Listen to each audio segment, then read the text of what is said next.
नमस्कार दोस्तों। आज मैं आपको सुनाने जा रही हूँ देहाती बीबी और शहरी दूल्हा। गांव का नाम था रामपुर। जब सुबह की पहली किरण के साथ ही पक्षियों का कलरव और गाय भैंसों की घंटियों की आवाज हर गली में गूंजने लगती थी। इसी गांव में रहती थी सीमा, जो अपनी माँ के साथ मिट्टी के बने एक छोटे से घर में रहती थी।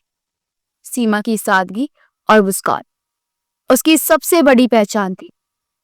सीमा को गांव के खेतों, तालाबों और कच्चे रास्तों से बेहद लगाव था।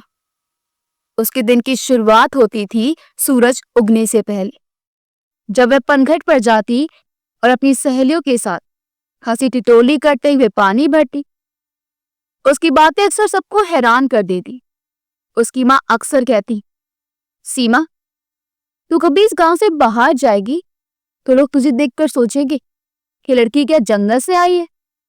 इस पर वह हंसते हुए जवाब देती, माँ, जहां मैं जाऊंगी वह मेरे गांव वाले मेरे साथ जाएगा ना माँ? उसने मासूमियत की नजर से पूछा। अब बेटा, ईश्वर ने तेरे भाग्य में क्या लिखा है किसे खबर। बस मैं तो यही चाहती हूँ कि तू जहां भी रहे बस रानी बन के रहे। एक दिन गांव में हलचल मच गई। पंडित जी ने खबर दी कि सीमा का रिश्ता पक्का हो गया है। लड़का शहर में बड़ा अफसर था, एकदम शहरी। उसकी माँ ने सीमा को बताया, बेटिया, तेरा भाग्य खुल गया, अब तो शहर में रानी बनकर रहेगी। सीमा का मन एक और खुश था, लेकिन दूसरी ओर उसे अपने गांव को छोड़ने का दुख भी था। उसने अपनी सहेली को कहा, पता नहीं वहां के लोग कैसे होंगे, क्या उन्हें मेरे गांव की बातें समझ में आएंगी। मैं तो खेतों की मिट्टी और यहाँ की हवा के बिना अधूरी हूँ। मुझे तो रोज तुमसे मिलना होता है। यहाँ की मिट्टी, खुशबू, ये हवा, क्या मुझे ये सब वहां मिलेगा कि पता नहीं वहां के लोग कैसे होंगे। सीमा की बातों को सुन के उसकी सहेली बोली, अरे तू क्यों घबराती है, तू तो है ही इतनी मासूम और चंचल कि तुझसे हर कोई दिल लगा लेगा। देखना, तू वहां सबके दिलों में अपना घर बना ही लेगी। शादी और विदाई धूमधाम से हुई। सीमा लाल जोड़े में सजी हुई थी, लेकिन उसकी आंखों में अपने गांव को छोड़ने का दर्द साफ झलक रहा था। उसके माता पिता का घर छोड़ के जाना उसे बहुत रुला रहा था। उसकी माँ ने कहा, बेटा, वहां सबके साथ अच्छे से रहना और अपने पति का अच्छे से ध्यान रखना। मेरी बेटी हमेशा खुश रहना। और रोते हुए उसके आंसू पोंछती है। उसके पिता कहते हैं कि बच्चा, जैसे हम तुम्हारे माता पिता हैं वैसे ही अब ये भी तुम्हारे माता पिता हैं। इनका ध्यान रखना और सेवा करना। सीमा आंसू पोंछती हुई, जी पिताजी, और विदा का समय हो जाता है। जैसे जैसे विदाई होती जा रही, सीमा का मन बहुत घबराता जा रहा था। विदाई के समय जब उसका गांव पीछे छूट रहा था, तो उसने मन ही मन ठान लिया, मैं अपनी सादगी और इस गांव के संस्कारों को कभी नहीं भूलूंगी, चाहे कैसे भी परिस्थितियां आए। बस यही सब सोच के वो अपने आंसू पोंछ देती है। रवि, जो कि सीमा की आंखों में आंसू देख के बहुत हताश सा हो गया था, उसने सीमा को प्यार से अपने पास बिठाया। शहर की चकाचौंध ने सीमा को चौंका दिया। ऊंची ऊंची इमारतें, तेज रफ्तार गाड़ियां और हर तरफ मशीनों का शोर। उसके पति रवि ने बड़े ही गर्व से कहा, देखो सीमा, ये है मेरा शहर। यहाँ सब कुछ आधुनिक है। धीरे धीरे तुम्हें यहाँ की आदत पड़ जाएगी और तुम्हें इस जगह से प्यार हो जाएगा। लेकिन सीमा को हर एक चीज बहुत अजीब लग रही थी। उसने झिझकते हुए पूछा, इतनी बड़ी बड़ी बिल्डिंगों में लोग सांस कैसे लेते हैं? यहाँ तो खेत भी नहीं है।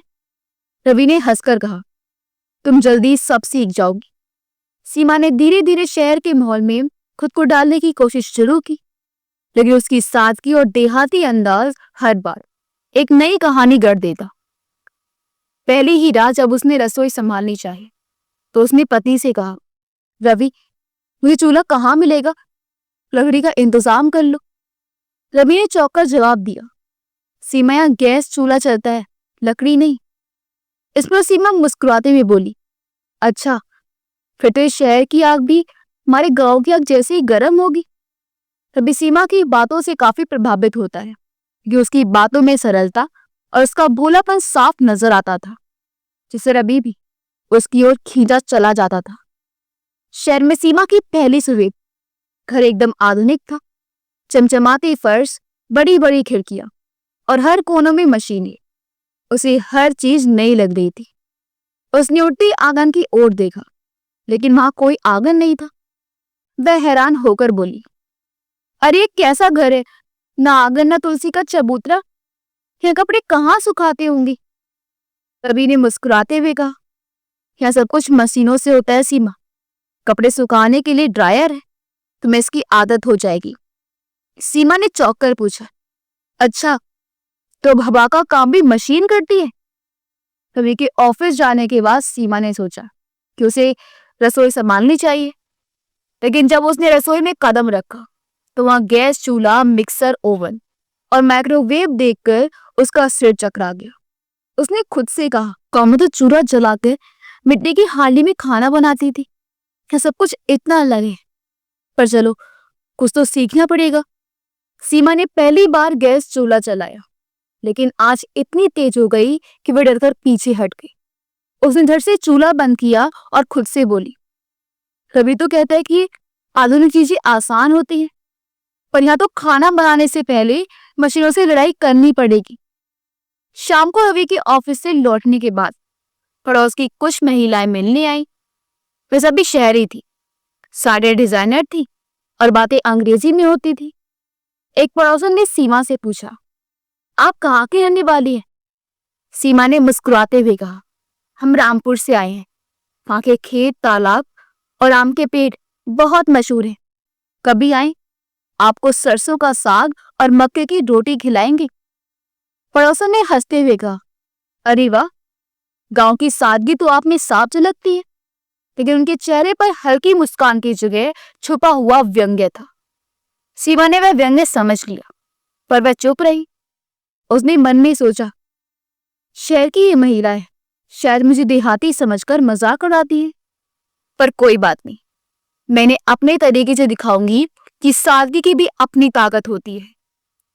रवि ने भी धीरे धीरे महसूस किया कि सीमा की सादगी और उसके देहाती अंदाज उनके बीच एक दूरी पैदा कर सकते हैं। एक रात उसने सीमा से कहा, सीमा, तुम्हें आगे माहौल के हिसाब से बदलना होगा। ये शहर है, यहाँ हर चीज आधुनिक है, लोग अलग तरह से रहते हैं, तुम्हें उनकी तरह बनना होगा। सीमा ने गंभीरता से जवाब दिया, रवि, मैं कोशिश करूंगी कि तुम्हारे शहर के माहौल में ढल जाओ, पर क्या मेरा देहाती होना तुम्हें शर्मिंदगी देता है? रवि इस सवाल पर चुप हो गया। अगले दिन सीमा ने ठान लिया कि वह खुद को साबित करके दिखाएगी। उसने सुबह जल्दी उठकर पूरे घर की सफाई की, अपनी मटकी में लाई गांव की पुदीने की चटनी और बाजरे की रोटी बनाकर रवि के लिए टिफिन तैयार की। रवि ने पहली बार चटनी खाई तो उसका स्वाद उसे बचपन की याद दिला गया। उसने कहा, सीमा, तुमने तो कमाल कर दिया, इस स्वाद को मैं कभी नहीं भूल सकता। सीमा मुस्कुराई और बोली, देखा, गांव की चीजों का जादू कैसे दिल जीत लेता है। शहर में सीमा का पहला हफ्ता जैसे तैसे बीता। उसने रसोई की मशीनों को समझने की कोशिश की, लेकिन उसके दिल में अभी भी गांव की मिट्टी की खुशबू बसी थी। उसे लगता था कि वह इस घर और माहौल में जैसे मेहमान हो, लेकिन वह रवि की खुशी के लिए हर संभव प्रयास कर रही थी। एक दिन पड़ोस की वही महिलाएं फिर से घर आईं। इस बार वे शहरी पार्टियों और फैशन की बातें कर रही थी। उनमें से एक प्रिया ने सीमा से कहा, सीमा जी, आप भी हमारे साथ शॉपिंग के लिए चलिए। शहर के बाजारों में आपको बहुत कुछ नया देखने को मिलेगा। सीमा ने शर्माते हुए कहा, शॉपिंग में क्या देखने जैसा होता है? हमारे गांव में तो हाट लगता है, वहां सब कुछ मिल जाता है। ये सुनकर महिलाएं हंस पड़ी। एक ही चुटकी लेते हुए कहा, हाट की बातें यहाँ नहीं चलती सीमा जी, शहर में स्टाइल और ब्रांड की पहचान होती है। सीमा को यह सुनकर थोड़ी शर्मिंदगी हुई, लेकिन उसने खुद पर काबू रखा। वह सोचने लगी कि शहर की महिलाएं दिखावे को इतना क्यों मानती हैं, कि रिश्ते ब्रांड से ज्यादा महत्वपूर्ण नहीं होते। पर वो उन सबको कुछ बोलना सही नहीं समझती थी, इसलिए क्योंकि वो ये नहीं चाहती थी कि उसकी बात से उसके ससुराल में कोई परेशानी ना हो जाए। कुछ ही दिन बाद रवि ने बताया कि उसकी ऑफिस में एक पार्टी है जहां उसे सीमा को भी ले जाना है। सीमा थोड़ी परेशान हुई। उसने रवि से कहा, रवि मैं इस तरह की पार्टियों में कभी नहीं गई, वहां सब मुझे देखकर क्या सोचेंगे। रवि ने उसे दिलासा दिया, कुछ नहीं होगा सीमा, तुम बस मेरी बात मानो और थोड़ा आधुनिक बनने की कोशिश करो। रवि ने सीमा के लिए एक महंगा गाउन खरीदा। सीमा ने उसे पहन तो लिया, लेकिन वह उसमें सहज महसूस नहीं कर रही थी। वह खुद से बुदबुदाई, गांव में तो साड़ी पहनने पर लोग तारीफ करते थे, यहाँ ये अजीब कपड़े पहनकर खुद को अलग महसूस करना पड़ता है। सीमा बस यही चाहती थी कि कुछ भी हो, बस रवि की इज्जत खराब नहीं होनी चाहिए। बस ये सबके साथ साथ उसे अपनी संस्कृति का भी ध्यान रखना होगा कि उसके माता पिता ने उसे क्या संस्कार दिए हैं और वो उन पर कोई आंच नहीं आना देने चाहती थी। अब वो अपने आप समझाती हुई आगे चलती है। पार्टी में सीमा के देहाती अंदाज की झलक बार बार दिख रही थी। जब बेटा ने कोल्ड ड्रिंक पेश किया तो सीमा ने झिझकते हुए पूछा, क्या इसमें गुड़ या शरबत नहीं डालते? ये सुनकर कुछ लोग हंसने लगे। रवि थोड़ा असहज हो गया क्योंकि सीमा की बातें सबको असहज लग रही थी, लेकिन सीमा की सहजता ने एक बड़ा बदलाव लाया। ऑफिस के एक सीनियर ने सीमा से पूछा, आपको गांव कैसा है सीमा जी? उसकी बात सुन के सीमा बहुत खुश हुई। उसको लगा कि चलो कोई तो है जो उससे उसके गांव के बारे में पूछता है। सीनियर की वापस पूछने पर सीमा ने पूरे उत्साह से अपने गांव की बातें शुरू कर दी। उसने तालाब, खेत और त्योहारों की कहानी ऐसे सुनाई कि पार्टी में सब लोग ध्यान से सुनने लगे। उसने कहा, हमारे गांव में रिश्ते बहुत गहरे होते हैं। वह हर त्योहार पर पूरा गांव एक परिवार की तरह जश्न मनाता है। इस शहर के लोगों को शायद अजीब लगे, लेकिन हमारे लिए यही असली खुशियां हैं। हम सब एक दूसरे के दुख और सुख में हमेशा साथ देते हैं। और हमारे यहाँ पहनावे को नहीं, हमारे यहाँ साफ और नेक दिल वालों को महत्व दिया जाता है। हमारे यहाँ कोई छोटा बड़ा नहीं होता है और ना ही ऐसी वैसी कोई पार्टियां होती हैं। हमारे यहाँ तो गरीबों और भूखों को भी खाना खिलाने का धर्म मानते हैं और ना ही हम खाने का अपमान करते हैं। जो मिलता है उसे नमन करते खा लेते हैं, भले ही वो चटनी रोटी क्यों ना हो। सीमा की बातों ने वहां मौजूद कई लोगों को सोचने पर मजबूर कर दिया। पार्टी में मौजूद एक महिला बोली, आपकी गांव की बातें सुनकर मुझे भी वहां जाने का मन कर रहा है। ऐसा लगता है कि सच्ची खुशियां शहर से ज्यादा गांव में होती हैं। रवि ने महसूस किया कि सीमा की सादगी ही उसकी सबसे बड़ी ताकत है। पार्टी के बाद उसने कहा, सीमा, आज तुमने मुझे गर्व महसूस कराया। मैं सोचता था कि तुम्हारा देहाती अंदाज तुम्हें कमजोर बना देगा, लेकिन तुमने साबित कर दिया कि तुम्हारी सबसे बड़ी खूबसूरती है। सीमा मुस्कुराई और बोली, रवि, साथी कभी कमजोरी नहीं होती। ये तो वो ताकत है जो सबसे मुश्किल समय में भी हमें गिरने नहीं देती। सीमा के देहाती अंदाज को लेकर पड़ोस की महिलाएं अब भी उसकी खिल्ली उड़ाने का कोई मौका नहीं छोड़ती थी, लेकिन सीमा हर बार मुस्कुराकर बात टाल देती थी। एक दिन पड़ोस की सबसे तेज तरार महिला प्रिया ने सीमा से कहा, सीमा जी, कब तक इस गांव की बातों में आप उलझी रहेंगी? यहाँ शहर की महिलाओं को स्मार्ट बनना पड़ता है। आप भी थोड़ा मेकअप करना और स्टाइलिश कपड़े पहनना सीख लीजिए, वरना रवि जी को आपसे शिकायत हो जाएगी। सीमा ने शांत स्वर में जवाब दिया, प्रिया जी, मेरे लिए स्मार्ट होना ये है कि मैं अपने संस्कारों और मूल्यों को ना भूलूं। कपड़ों और मेकअप से इंसान की पहचान नहीं होती। अगर रिश्तों में सच्चाई हो तो दिखावे की जरूरत नहीं होती। सीमा की ये बात सुनकर बाकी महिलाएं हैरान रह गई। प्रिया ने तंज कसते हुए कहा, बड़ी बातें करना तो आसान है, लेकिन इन्हें निभाना मुश्किल। देखना, एक दिन आपको हमारी बात माननी पड़ेगी। कुछ ही दिन बाद सीमा के पड़ोस में एक बड़ी समस्या खड़ी हो गई। प्रिया के घर में काम करने वाली बाई अचानक काम छोड़कर चली गई और पूरा घर अस्त व्यस्त हो गया। प्रिया परेशान थी। उसने बाकी महिलाओं से मदद मांगी, लेकिन कोई आगे नहीं आया। ये बात सीमा को पता चली।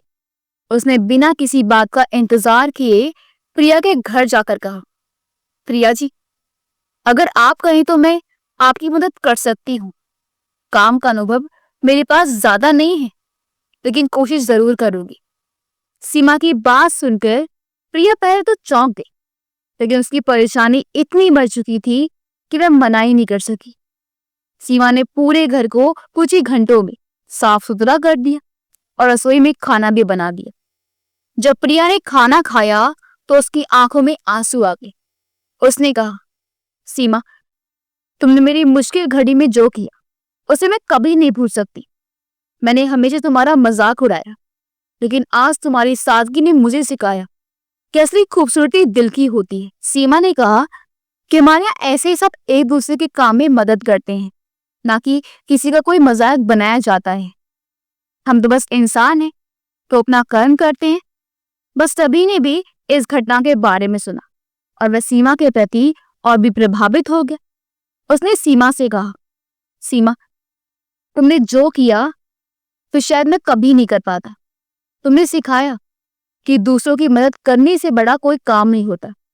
सीमा मुस्कुराई और बोली, रवि, गांव में हम यही सीखते हैं, दुख में एक दूसरे के साथ देना। मुझे खुशी है कि मैं यहाँ भी इसे निभा पाई। रवि बोला, हाँ सीमा, सच में तुम सही कहती हो। हमें हमेशा अपनों की और दूसरों की मदद ही करनी चाहिए।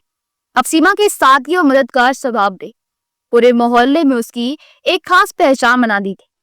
पड़ोस की महिलाएं जो पहले उसे ताने मारती थी, अब उससे सीखने की कोशिश करने लगी। प्रिया ने एक दिन कहा, सीमा, तुम्हारा देहाती होना हमारे लिए मजाक था, लेकिन अब ये हमारी प्रेरणा बन गया है। अब हर कोई उसकी इज्जत करने लगा था। पिछली घटनाओं के बाद सीमा ने शहर के जीवन में धीरे धीरे अपनी जगह बनानी थी। पड़ोस की महिलाएं अब उसकी इज्जत करने लगी थी। अब कोई भी उसके देहाती होने के लिए हंसी नहीं उड़ाया करता था। अभी बात सब समझ गए थे कि असली पहचान सबकी मदद और नेक दिल से ही होती है, ना कि कोई पहनावे से। और रवि ने भी महसूस किया कि सीमा की सादगी उसकी सबसे बड़ी खूबी है। अब वो सीमा को समझने लगा था कि वो जैसी भी है, उसका मन बहुत साफ है और उसकी समझ की वजह से ही आज उसने अपनी इज्जत खुद बनाई है। लेकिन शहर की चकाचौंध और आधुनिकता के बीच सीमा को एक और परीक्षा का सामना करना बाकी था। रवि के ऑफिस में एक बड़ा आयोजन होने वाला था, जिसमें सभी कर्मचारियों को अपने जीवन साथी के साथ आने का निमंत्रण दिया गया था। रवि ने सीमा को इस इवेंट के बारे में बताया और कहा, सीमा, ये एक बहुत ही खास अवसर है।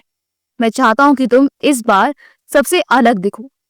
अगर तुम चाहो तो मैं तुम्हारे लिए कोई अच्छा ड्रेस खरीद सकता हूँ। सीमा ने मुस्कुराते हुए कहा, रवि, मुझे अलग दिखने के लिए कोई महंगा ड्रेस पहनने की जरूरत नहीं है। मैं अपने तरीके से तैयार होकर तुम्हारे साथ चलूंगी। रवि को समझ नहीं पाया, पर इतना जरूर समझ गया था कि सीमा उसकी इज्जत पर कोई आंच नहीं आने देगी। इवेंट वाले दिन सीमा ने अपनी पसंदीदा साड़ी पहनी। तो कोई महंगी डिजाइनर साड़ी नहीं थी, बल्कि गांव से लाई हुई साधारण लेकिन आकर्षक साड़ी थी। उसने बालों में फूल लगाए और हल्का सा काजल लगाया। तैयार होकर जब वह रवि के सामने आए तो रवि एक पल के लिए उसे देखता ही रह गया। उसने कहा, सीमा, तुम सादगी में इतनी खूबसूरत लगती हो कि मैं कुछ कह ही नहीं सकता। चलो, तुम मेरे साथ हो, यही मेरे लिए सबसे बड़ी बात है। ये बात सुन के सीमा को बहुत अच्छा महसूस हुआ कि आखिर अब रवि भी उसे अच्छे से समझने लगा है। सीमा जी, अच्छा चलते हैं। और वो निकल पड़े। रवि और सीमा इवेंट पे पहुंचे। वहां बड़ी बड़ी कंपनियों के लोग मौजूद थे। सभी महिलाएं महंगे गाउन और आधुनिक फैशन में तैयार थी। बस अपनी सीमा ही वहां सादगी कपड़ों में आई हुई थी। सीमा की सादगी देखकर कुछ लोग फुसफुसाने लगे, ये कौन है, इतनी साधारण लग रही है, शायद गांव से आई होगी। सीमा ने ये सब सुना, लेकिन उसकी मुस्कान में कोई कमी नहीं आई, क्योंकि उसे अपनी इसी सादगी पर पूरा विश्वास था कि जो भी हो जाए वो अपने पहनावे में कोई बदलाव ना ही करेगी। और उसे इसी बात की खुशी थी। अब रवि और सीमा भी एक टेबल पर बैठ जाते हैं और वहां पर रवि सबका परिचय करवाता है। इवेंट के दौरान रवि के बॉस ने सभी कर्मचारियों को अपने जीवन साथी का परिचय देने के लिए कहा। जब रवि की बारी आई तो उसने सबके सामने कहा, ये मेरी पत्नी सीमा है, वह गांव से आई है, लेकिन उसने मुझे सिखाया है कि जीवन में सादगी और मूल्यों से बड़ी कोई चीज नहीं होती। मुझे उस पर बहुत गर्व है। मैं बहुत खुश हूँ कि मेरे जीवन में मेरे जीवन साथी बन के आई है। मैं ऊपर वाले का बहुत शुक्रिया करता हूँ कि उन्होंने मेरे लिए इतना अच्छा जीवन साथी बनाया। रवि की ये बात सुनकर पूरा हॉल तालों से गूंज उठा। सीमा ने भी मंच पर जाकर सबका धन्यवाद किया और कहा, शहर और गांव में शायद रहन सहन का फर्क हो, लेकिन रिश्ते की गहराई और सच्चाई हर जगह एक जैसी होनी चाहिए। मुझे खुशी है कि अपने गांव की सादगी को यहाँ लेकर आई हूँ। मुझे यहाँ आके मालूम चला कि यहाँ पर लोग सादगी को नहीं, यहाँ पर सब सिर्फ पहनावे को और पैसे वाले लोगों को महत्व देते हैं। या हमारे गांव जैसा कुछ भी नहीं है, पर हाँ, यहाँ भी इंसान है और वहां भी। बस फर्क इतना है कि यहाँ सब अमीरी और गरीबी को अलग से बांट दिया गया है। बस मुझे इस बात की खुशी है कि यहाँ भी कुछ लोग हैं जो हम जैसे को समझते हैं। और रवि की ओर देख के कहती है कि आपका बहुत धन्यवाद रवि, जो आपने मुझे समझा और अपनाया। और फिर रवि ने उसका हाथ अपने हाथ में लेकर के फांसी सबका धन्यवाद किया। रवि और सीमा के इवेंट में किए गए प्रदर्शन ने सबको प्रभावित किया। रवि के बॉस ने बाद में कहा, रवि, तुम्हारी पत्नी से मैं तो मुझे ऐसा लगा जैसे हम सबको सादगी और मूल्यों की ओर लौटना चाहिए। वे वाकई में प्रेरणादायक है। रवि ने गर्व से सीमा की ओर देखा। अब उसे महसूस हो रहा था कि उसने अपने जीवन साथी के रूप में सही इंसान चुना है। सीमा और रवि की जिंदगी धीरे धीरे सही रास्ते पर चल रही थी। शहर के लोग अब सीमा की साथी को समझने लगे थे, लेकिन अभी एक और चुनौती बाकी थी, रवि के परिवार और रिश्तेदारों का सामना। रवि का परिवार बहुत संपन्न और शहरी था। उनके लिए बाहरी दिखावा और स्टेटस बहुत मायने रखता था। एक दिन रवि की माँ का फोन आया। उन्होंने कहा, रवि, इस रविवार को हमारे घर एक बड़ी दावत रखी है। सारे रिश्तेदार आ रहे हैं, तुम्हें और सीमा को भी आना है। सब लोग तुम्हारी पत्नी से मिलना चाहते हैं। ध्यान रखना कोई गलती ना हो, वरना तुमको मालूम है कि हमें हमारी इज्जत ज्यादा प्यारी है। रवि उसकी माँ से कहता है, जी माँ, और फोन रख देता है। रवि ने ये बात सीमा को बताई। सीमा थोड़ी घबरा गई। उसने रवि से कहा, रवि, मैंने कभी इतनी बड़ी दावत में हिस्सा नहीं लिया। तुम्हारे रिश्तेदार मुझे देखकर क्या सोचेंगे? रवि ने उसका हाथ थामते हुए कहा, सीमा, तुम जैसी हो वैसी ही रहो। मुझे यकीन है तुम सबका दिल जीत लोगी। रवि के परिवार में सभी लोग महंगे कपड़े और आभूषण पहनकर दावत में आए। हर कोई एक दूसरे को प्रभावित करने की कोशिश कर रहा था। सीमा ने अपनी सादगी को बरकरार रखा। उसने अपनी गांव की साड़ी पहनी और हल्का मेकअप किया। दावत में जब सीमा पहुंची तो कई रिश्तेदार उसकी सादगी देखकर हैरान रह गए। ये कैसी लड़की है, ना गहने ना आधुनिक कपड़े। रवि ने क्या सोचकर इसे अपनी पत्नी बनाया? एक रिश्तेदार ने कानाफूसी की। रवि की मां सब सुन रही थी, बस कुछ प्रतिक्रियाएं नहीं दे रही थी। पर उन्हें मालूम था कि सीमा काफी अच्छी और नेक दिल की लड़की है, इसलिए उन्होंने उसे कुछ सवाल पूछना चाहा। दावत के बीच रवि की मां ने सबके सामने सीमा से पूछा, सीमा, तुमने गांव की साड़ी पहनी है, क्या शहर में तुम्हें कुछ नया पहनने का मन नहीं करता? सीमा ने शांत स्वर में जवाब दिया, माँ जी, गांव की साड़ी मुझे मेरी जड़ों से जोड़े रखती है। मैं ये नहीं मानती कि कुछ रहने के लिए महंगे कपड़े या आभूषण जरूरी हैं। मेरे लिए सादगी सबसे बड़ी सुंदरता है। रवि के पिता जो अब तक चुप थे, उन्होंने कहा, सीमा, तुम्हारी बात में सच्चाई है, लेकिन आजकल समाज में दिखावा भी बहुत जरूरी होता है। तुम इसे कैसे संभालोगी? सीमा ने मुस्कुराते हुए कहा, बाबूजी, समाज में लोग तभी प्रभावित होते हैं जब आपके दिल में सच्चाई और व्यवहार में विनम्रता हो। दिखावा तो कुछ समय के लिए होता है, लेकिन सच्चे रिश्ते हमारी सादगी और मूल्यों पर टिके रहते हैं। सीमा की बात सुन के रवि की माँ और पिताजी काफी खुश होते हैं। वो बस बाकी सबके जवाब का इंतजार करते हैं। सीमा की बातों ने सभी को सोचने पर मजबूर कर दिया। रवि के एक चाचा ने कहा, सीमा, तुमने हमें सिखाया कि असली खुशी सादगी और रिश्तों की गहराई में है। हम लोग तो केवल दिखावे के पीछे भाग रहे थे। रवि की माँ ने भी महसूस किया कि सीमा में कुछ खास है। उन्होंने सीमा को गले लगाते हुए कहा, बेटी, मैं तुमसे गलत उम्मीदें कर रही थी। अब मुझे समझ में आया कि रवि ने तुम्हें क्यों चुना। तुम हमारे परिवार की शान हो। रवि ने सीमा की ओर देखा। सीमा, मैंने तुमसे पहले ही कहा था कि तुम सबका दिल जीत लोगी। आज तुमने ये साबित कर दिया। सीमा ने मुस्कुराते हुए जवाब दिया, रवि, मैं केवल वही कर रही हूं जो मुझे सही लगता है। साथी कभी कमजोर नहीं होती, कि हमेशा अपनी जगह बना लेती है। रवि के परिवार के साथ रिश्ता मजबूत होने के बाद सीमा की जिंदगी में एक नया मोड़ आया। एक दिन उसे अपने मायके से खबर मिली कि गांव में उसकी मां की तबीयत ठीक नहीं है। सीमा ने रवि से गांव जाने की बात की। रवि ने तुरंत हामी भर दी और कहा, सीमा, तुम्हें मां के पास जाना चाहिए। मैं भी तुम्हारे साथ चलूंगा। इस बार मैं तुम्हारे गांव की शादी को करीब से देखना चाहता हूँ। रवि की बात सुन के सीमा बहुत खुश हो जाती है और गांव जाने की तैयारियां करने लगती है। गांव पहुंचते ही सीमा और रवि का स्वागत हुआ। गांव के लोग सीमा को देखकर खुश थे। उनकी आंखों में गर्व झलक रहा था कि उनकी बेटी ने शहर में भी अपनी शादी को कायम रखा।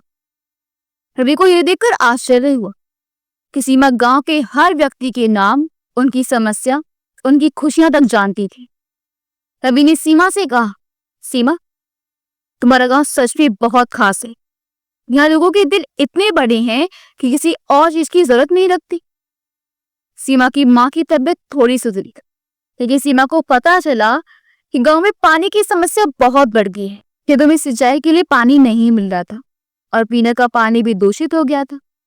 सीमा ने रवि से कहा, रवि, मुझे लगता है कि हमें इस समस्या का हल निकालना चाहिए। गांव ने मुझे बहुत कुछ दिया है, अब इसे लौटाने का समय आ गया है। रवि ने सहमति जताई। उसने अपने कुछ शहरी दोस्तों और एक एनजीओ से संपर्क किया। उन्होंने गांव के लिए एक नया पानी का टैंक बनाने और जल शुद्धिकरण संयंत्र लगाने का प्रस्ताव रखा। गांव में काम शुरू हुआ। सीमा ने हर कदम पर गांव वालों का साथ दिया। वह खुद खेतों में जाकर काम करने लगी, महिलाओं के साथ मिट्टी उठाने लगी और बच्चों को पढ़ाने लगी। रवि ने सीमा की मेहनत देखकर कहा, सीमा, तुमने मुझे सिखाया कि असली खुशी दूसरों की मदद करने में है। मुझे तुम्हारे साथ होने पर गर्व है। गांव में काम पूरा होते ही पानी की समस्या का हल हो गया। गांव वाले इतने खुश थे कि उन्होंने सीमा और रवि को सम्मानित किया।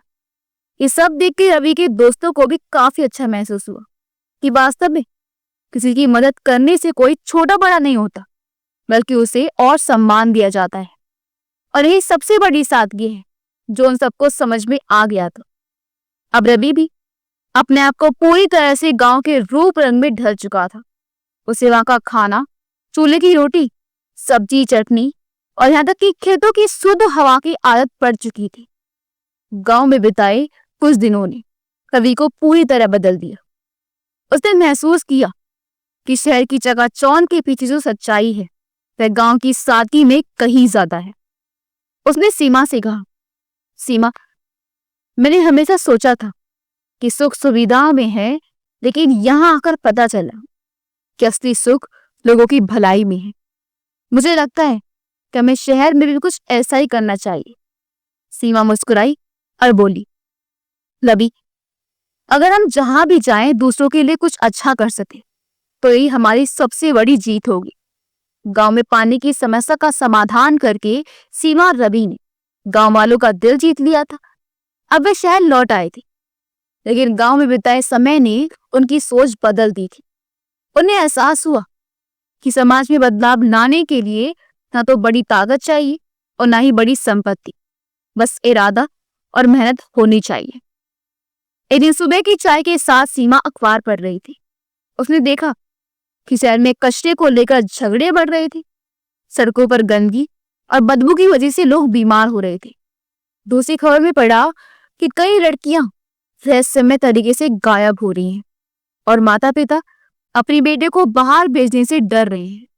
इसके अलावा एक कॉलम में लिखा था कि महंगाई की वजह से गरीब परिवार अपने बच्चों को पढ़ा नहीं पा रहे।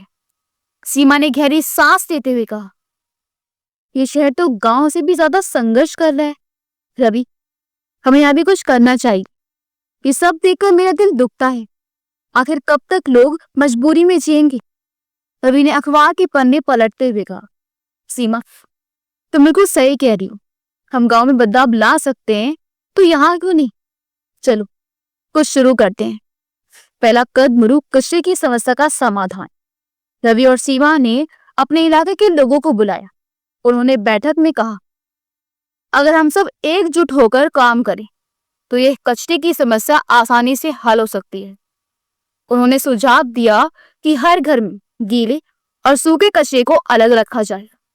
सीमा ने महिलाओं को ये सिखाने के लिए विशेष सत्र आयोजित किए कि खाद कैसे बनाई जा सकती है। बच्चों को इस काम में शामिल करने के लिए सीमा ने एक अनोखी प्रतियोगिता रखी। जिस बच्चे का घर सबसे साफ होगा उसे इनाम मिलेगा। धीरे धीरे लोग जागरूक होने लगे। गली में कचरा कम हो गया और इलाके के लोग सीमा और रवि के प्रयासों की सराहना करने लगे। सीमा ने महिलाओं की सुरक्षा के लिए एक सुरक्षा समिति बनाई।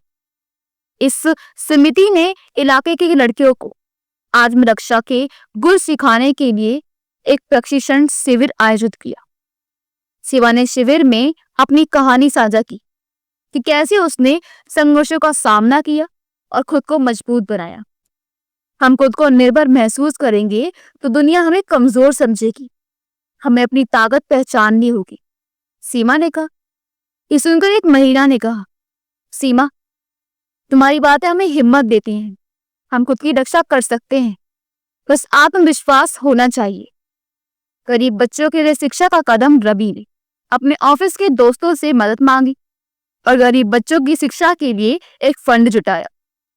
सीमा ने बच्चों को पढ़ाने का बीड़ा उठाया। उसने बच्चों को पढ़ाई के साथ साथ उनके आत्मनिर्भर बनने की भी शिक्षा दी। एक दिन एक बच्चा सीमा से कहने लगा, दीदी, जब मैं बड़ा हो जाऊंगा ना तो मैं भी आपके जैसा बनना चाहता हूँ। मैं दूसरों की मदद करूंगा। ये सुनकर सीमा की आंखें भर आई। उसने महसूस किया कि उसका प्रयास सफल हो रहा है। धीरे धीरे रवि और सीमा के प्रयासों का असर दिखने लगा। लोगों ने अपनी गली और मोहल्ले की सफाई पर ध्यान देना शुरू कर दिया। महिलाएं आत्मनिर्भर बनने लगी और बच्चे शिक्षा के प्रति जागरूक हो गए। रवि के बॉस ने एक दिन उससे कहा, रवि, तुमने जो किया है वह काबिले तारीफ है। अगर हर कोई तुम्हारे जैसा सोचने लगे तो ये शहर जल्दी ही बदल सकता है। सीमा और रवि ने साबित कर दिया कि बदलाव के लिए संसाधनों से ज्यादा इरादों की जरूरत होती है। उनके प्रयासों ने न केवल उनके इलाके को बेहतर बनाया बल्कि दूसरों को भी प्रेरित किया। अब सीमा और रवि अपने कामों से संतुष्ट थे। उन्होंने समाज में एक नई ऊर्जा और एकता का संचार किया। यह उनकी जड़ों की सादगी और नए विचारों का मेल था जिसने बदलाव की एक कहानी लिखी। अगर आपको हमारी कहानी अच्छी लगी हो तो हम वीडियो को लाइक करें, शेयर करें और हमारे चैनल योगी बॉयज को सब्सक्राइब कर दें। मिलते हैं अगली वीडियो में। आपका बहुत बहुत धन्यवाद।